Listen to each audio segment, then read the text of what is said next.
Malam ini kita menyadarkan diri kita, terlebih lagi yang berceramah, jangan kau hanya sampai menyampaikan ayat saja. Hai Abdul Samad, apakah kau yang bicara itu hatimu sudah hidup?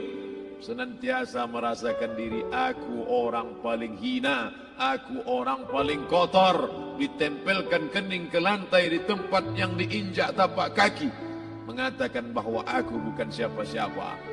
Umur diberikan Allah 40, 60, 70. Berapa yang kupakai untuk menolong agama Allah? Berapa yang kupakai untuk mengingat Allah? Mata, tangan, telinga, kaki akan diminta tanggung jawab di hadapan Allah. Dulu dibangga-banggakan, dihormati, dimuliakan. Yang kami muliakan Al-Mukarram, Al-Ustadz. Tapi pada saat tiba masanya, yang kita bawa tak lain tak bukan innallaha la yanzuru ila ajsamikum. Allah tak menengok badan, fisik, bentuk tubuh, baju. Ini sampulnya saja. Wala ila suwarikum, Allah tak menengok rupa, wajah. Walakin yanzuru ila qulub. Hati kamu yang bersih itulah yang kau bawa menghadap Allah Subhanahu wa taala. Yauma la yanfa'u malun, harta tak berguna. Wala banun, anak tak bisa menolong.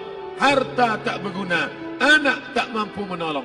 Illa man atallah, kecuali orang yang datang menghadap Allah biqalbin salim, dengan hati yang bersih, hati yang tulus, hati yang memercikkan cahaya iman, hati yang bersih dari hasad, busuk hati, sum'ah, riya, takabbur. Itulah yang menolong di hadapan Allah Subhanahu wa taala. Apa kata Imam Ali radhiyallahu an? An-nasu niyam. Semua manusia waktu hidup itu tidur. Bapak tidur, ibu tidur, saya tidur. Semua orang waktu hidup itu tidur. Falamma matu, ketika dia mati, disitulah dia baru terjaga dari tidur panjang. Saat Israel mencabut nyawa, ditarikkan adalah satu centapan yang kuat. Disitulah kita baru terjaga dari tidur panjang. Betapa aku meninggalkan salat, betapa aku tak berzakat, betapa dulu kekuasaan. Aku lulus umur 30, pensiun 58, 28 tahun apapun tak pernah kubuat untuk agama. Sibuk membesarkan anak, sibuk mengurus warisan. Anak pun tak ingat dengan kita, karena kita lupa menanamkan pendidikan agama di dalam otak kepalanya. Harta yang banyak tak sempat menolong agama Allah. Anak tunggal semata wayang tak sempat dididik agama. Istri meninggalkan dalam keadaan stres susah hatinya, karena dia tak diajarkan sabar menerima ridha ketetapan takdir Allah. Dan paling celaka, tak pernah anggota tubuh ini dipakai untuk berzikir, muhasabah, mengingat Allah. Tak pernah mata dipakai menengok Quran, kitab suci Allah. Tak pernah dipakai hati merenung sejenak. Apa yang akan kubawa mati menghadap Allah Subhanahu wa ta'ala. Abdul Samad dari dalam tanah naik ke atas tanah, ceramah, masuk balik ke dalam tanah. Yang kau bawa apa? Baju koko tinggal, peci tinggal, pakaian kehormatan tinggal. Yang kau bawa kain tidak berjahit, disobek, kerak. Itu yang akan menyampul kulitmu, yang selama ini kau dimandikan, dibersihkan oleh ibumu dulu 60 tahun yang lalu. Sampai masanya kau lupa kapan kau dimandikan dulu. Sekarang ruh melihat, disebut dia ruh karena dia roha ya ruhu roh, seperti aroma semerbak yang datang pergi hinggap. Ruh sampai masanya dia datang masuk ke dalam jasad. Ruh sampai masanya dia pergi meninggalkan jasad. Malam ini dimuliakan Al-Mukarram Haji Abdul Samad LCMA. Kenapa Abdul Samad ini dimuliakan? Karena ruh hinggap sejenak sebentar, sampai masanya besok pagi dia ruh keluar dari dalam tubuh ini. Anak yang katanya ayahku sayang, istri katanya kaulah abang, sampai masanya mereka tak lagi mau mendekat. Rumah itu saya yang buat, saya yang mengukurnya. Tapi begitu ruh sudah keluar dari badan, tidak satu pun semeter, sesenti, sejengkal, sehasta ada tempat di rumah itu untuk jenazah bernama jenazah Abdul Somad. Mana kawan, sahabat, andai tolan, anak menantu, teman sekantor, semuanya pergi meninggalkan. Yang tetap dibawa, kalau pernah kaki melangkah salat berjamaah di masjid, kalau pernah tangan mengusap kepala anak yatim, kalau pernah tangan mengucap subhanallah. Nanti di akhir tausiah kita akan berzikir, munajat, muhasabah diri, berdoa, mengenang apa yang akan kita bawa menghadap Allah Subhanahu wa taala. Datang malaikat membawa kain kafan dari cahaya, akan menyambut ruh yang mulia. Hadis riwayat Ahmad bin Ambal dalam kitab Al-Musnad, turun malaikat berlomba-lomba membawa kain putih dari cahaya, menunggu ruh akan keluar. Ruh menetes seperti embun di ujung daun. Daun tidak bergoyang, ranting tidak patah.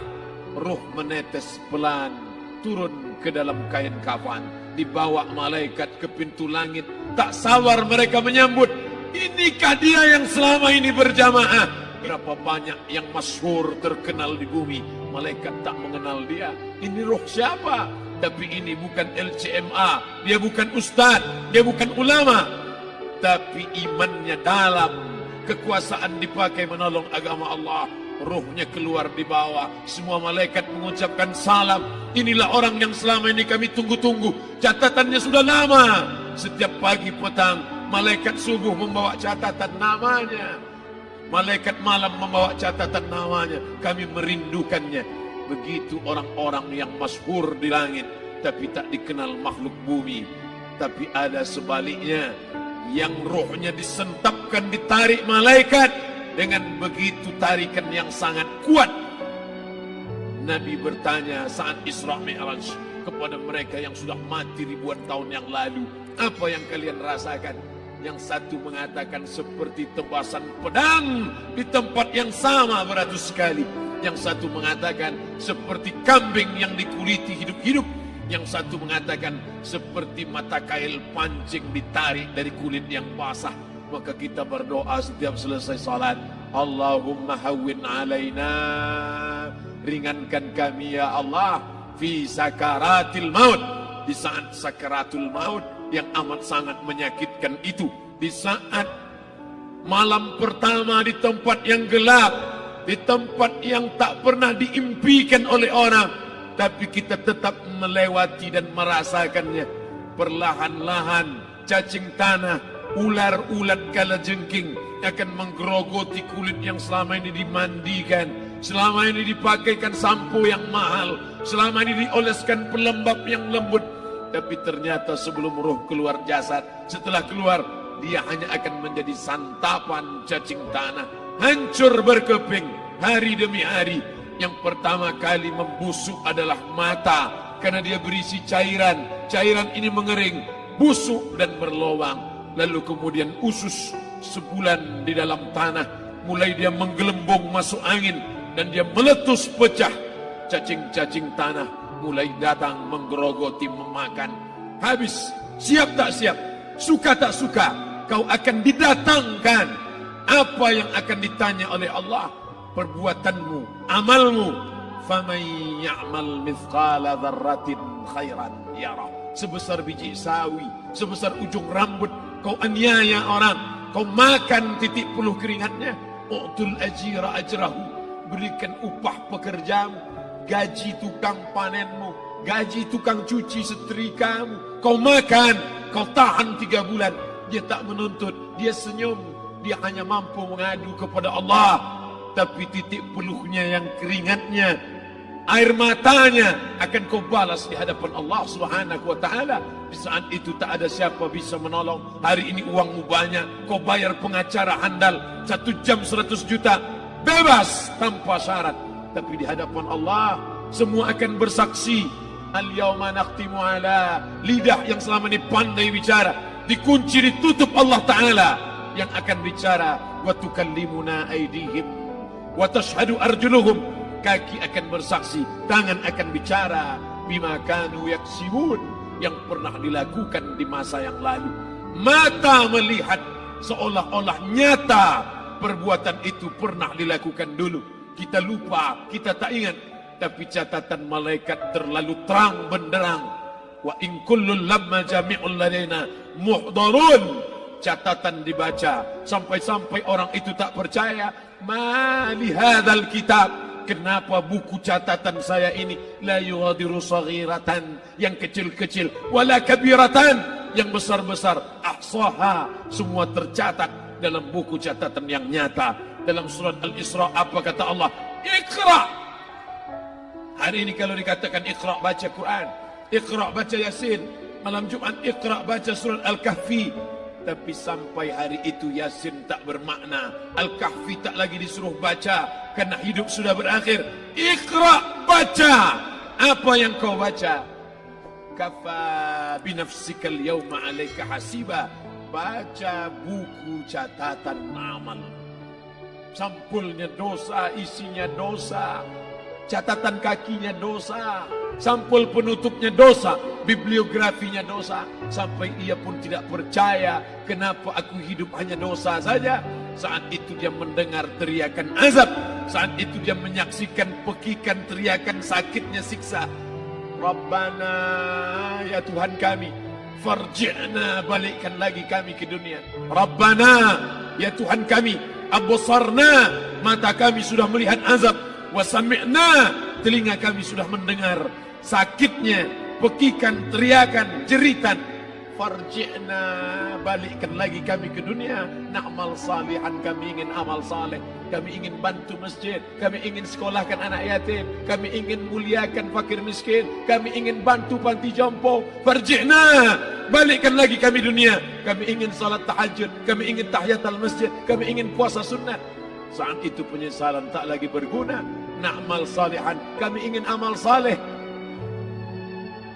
Andai kau beri kami tenggat waktu ya Allah, laula akhartani, kalau kau beri aku waktu, ila ajalin qarib, aku tak minta hidup 1000 tahun, ila ajalin qarib, sebentar saja kau hidupkan aku ya Allah. Di situ orang baru tahu apa yang pernah dilakukan dulu, yang di masa lalu tak ada cara lain kecuali malam ini kita bertaubat, taubat nasuha, mandi, solat sunat taubat. Ma min muslimin yuznibu zamban, ada orang silap, khilaf, buat dosa, salah.